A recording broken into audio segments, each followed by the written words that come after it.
Is a 20-year business. मैंने मेरे बेटे को जो स्कूल में पढ़ रहा था उसको दो चीज के लिए मैंने मना कर दिया था। एक इकलौता बेटा है, मैंने कहा जब तक कॉलेज नहीं पकड़ ले तब तक मेरे से दो चीज मत मांगना, एक मोटरसाइकिल और एक मोबाइल। उसको भी पता था बाप के तेवर उसने नहीं मांगे, मांगता तो देता भी नहीं, देता तो गुद्दी में दो देता खींच के। ये बच्चों को लाड नहीं है, ये बच्चों को बिगाड़ रहे हो आप, कंट्रोल नहीं है आपका बच्चों के ऊपर। बच्चा क्या कर रहा है, उसको मोबाइल कर दिया, फ्री कर दिया, वो मोबाइल के जरिए उसकी कोई सीमा नहीं है, उड़ान भर रहा है, वो कहां जा रहा है, क्या कर रहा है, क्या नहीं कर रहा है।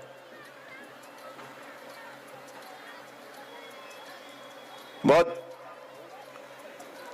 दुख होता है जब मैं देखता हूं, और फिर माँ बाप हमारे पास पेश होते हैं और रोते हैं कि साहब एक बार बच्ची से मिलवा दीजिए, और बच्ची कहती है मैं मिलना नहीं चाहती।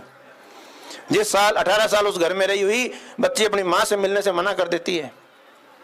ये समाज है हमारा, ये हमने बच्चों को प्यार दिया है, ये लाड पाल किया है हमने, ये हमने बच्चों में कॉन्फिडेंस जनरेट किया है, ये बच्चों की हमने परवरिश की है। चेत जाइए बीबी, आप जागिए, चेतिए, बच्चों के दोस्त बनिए, बच्चों को उनके सुख दुख में, उनके हर चीज में उनको शामिल करिए। कुछ बातें मेरे मन में आई थी समाज के नाते, एक अधिकारी के नाते, एक मुखिया के नाते, मैं जो देख रहा हूं हो रहा है, इसलिए मैंने अपने उद्गार प्रकट किए।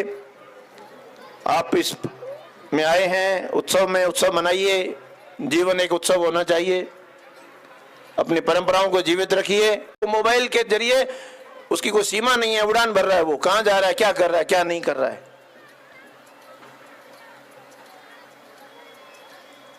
बहुत दुख होता है जब मैं देखता हूं, और फिर माँ बाप हमारे पास पेश होते हैं और रोते हैं कि साहब एक बार बच्ची से मिलवा दीजिए, और बच्ची कहती है मैं मिलना नहीं चाहती। जिस साल 18 साल उस घर में रही हुई बच्ची अपनी मां से मिलने से मना कर देती है।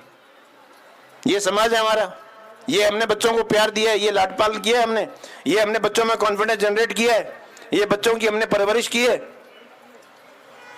चेत जाइए बीबी, आप जागिए, चेतिए, बच्चों के दोस्त बनिए, बच्चों को उनके सुख दुख में, उनके हर चीज में उनको शामिल करिए। कुछ बातें मेरे मन में आई थी समाज के नाते, एक अधिकारी के नाते, एक मुखिया के नाते, मैं जो देख रहा हूं हो रहा है, इसलिए मैंने अपने उद्गार प्रकट किए। आप इस में आए हैं उत्सव में, उत्सव मनाइए, जीवन एक उत्सव होना चाहिए, अपनी परंपराओं को जीवित रखिए।